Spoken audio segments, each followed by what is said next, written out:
Ok, agora a gente vai ver outro conceito importante da óptica geométrica, que seria o ângulo visual.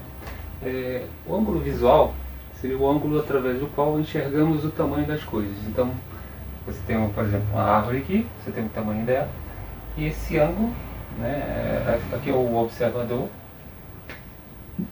o ângulo seria definido, né, considerando dois raios de luz aqui, da extremidade superior e da extremidade inferior.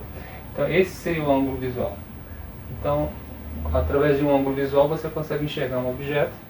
Se você, a menor distância, na verdade, para você enxergar um objeto com nitidez, né, seria 25 centímetros. Essa menor distância eu vou chamar de ponto próximo, ok?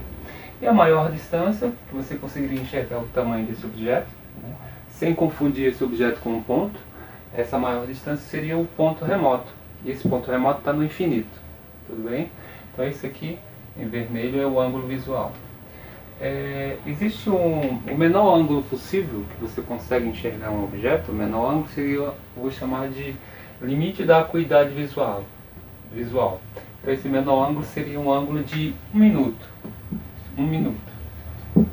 Qual seria o tamanho desse ângulo, né, de 1 minuto? É só você pegar o círculo trigonométrico, dividir esse círculo em 360 partes iguais.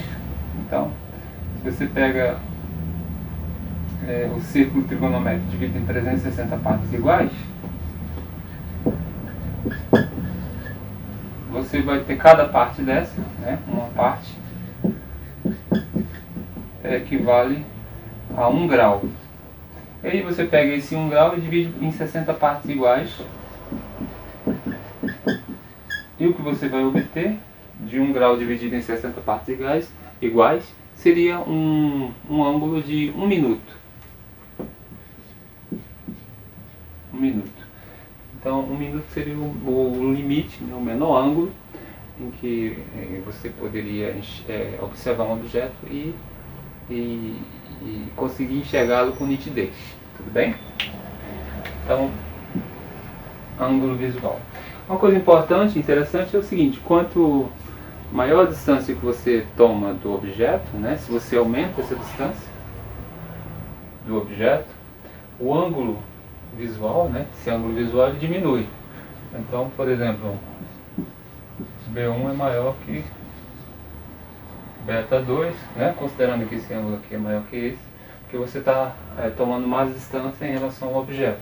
Então, quanto mais distante, menor o ângulo visual. Esse ângulo aqui é menor que esse aqui. Tudo bem? Outra coisa importante é uma aplicação direta da propagação retilínea da luz. Então, uma consequência direta disso, da propagação retilínea da luz, a formação, né, na verdade, a formação de sombra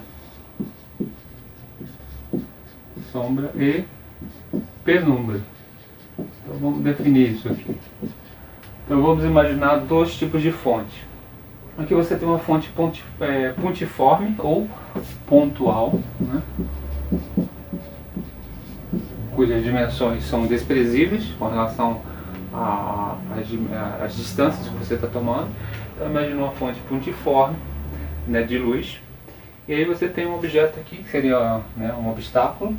Aí você tem raios de luz partindo da fonte, e aí você vai projetar atrás do objeto uma sombra.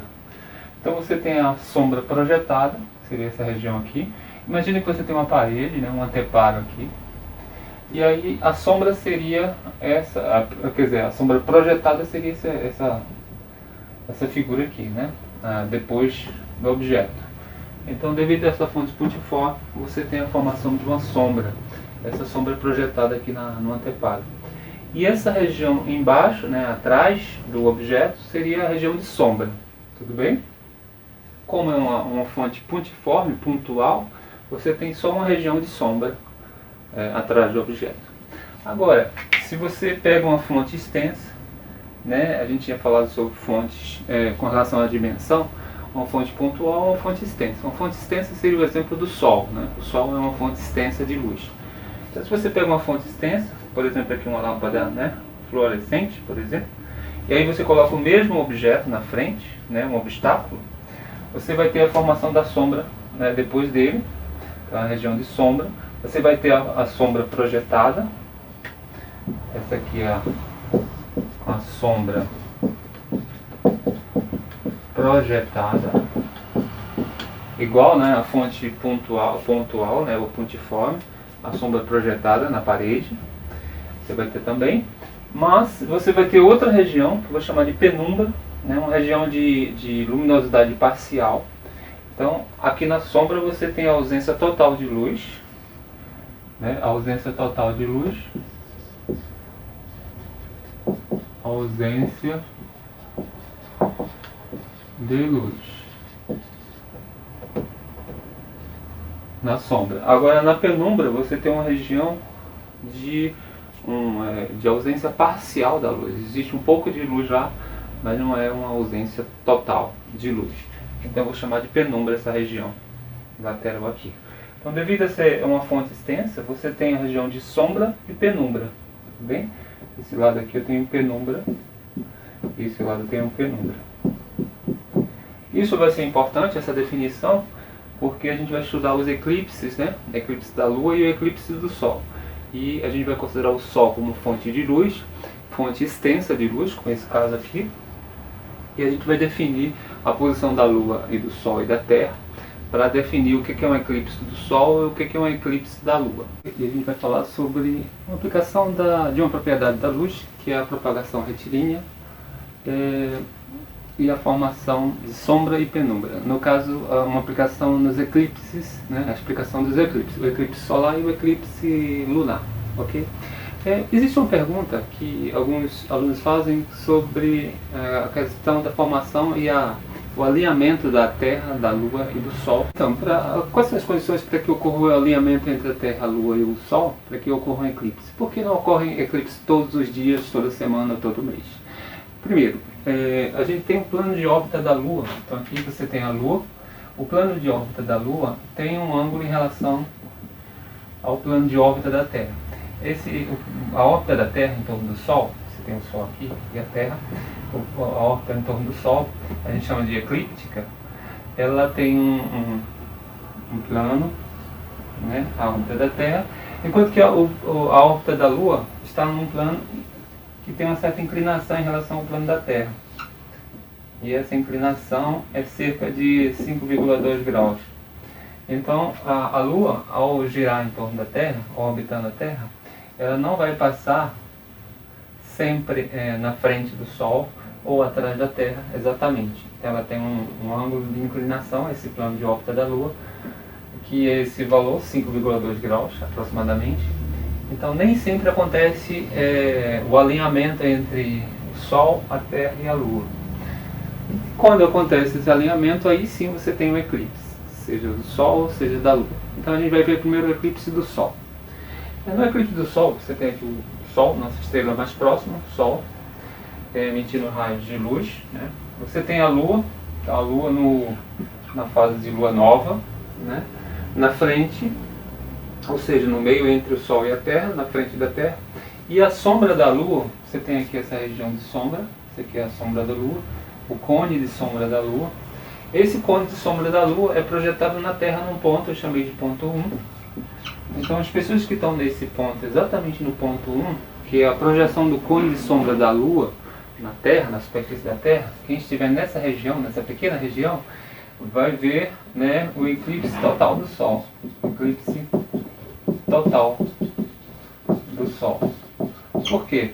Porque nessa região 1, a Lua vai estar totalmente na frente, né, sendo um obstáculo para os raios do Sol.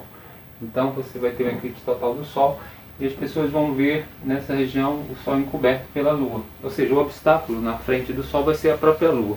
Então você vai ter um eclipse total ou um eclipse anular. Então você vai ver isso aqui. Ou seja, a sombra da Lua no centro. A sombra da Lua no centro seria o nosso obstáculo, né, para a luz. E o Sol atrás dela. Então nessa é a região número 1.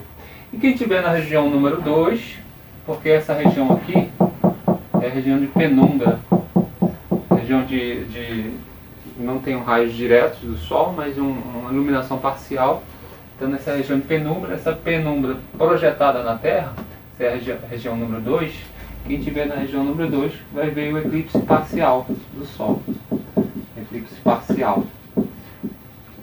Ou seja, o eclipse parcial seria parte da Lua encobrindo o Sol. Você vai ter um eclipse parcial e essa sombra aqui seria a sombra da Lua. Tudo bem? Então seria o alinhamento para que ocorra o eclipse solar, seria esse, o Sol. Entre a Terra e o Sol você tem a Lua fazendo, servindo de obstáculo para a luz.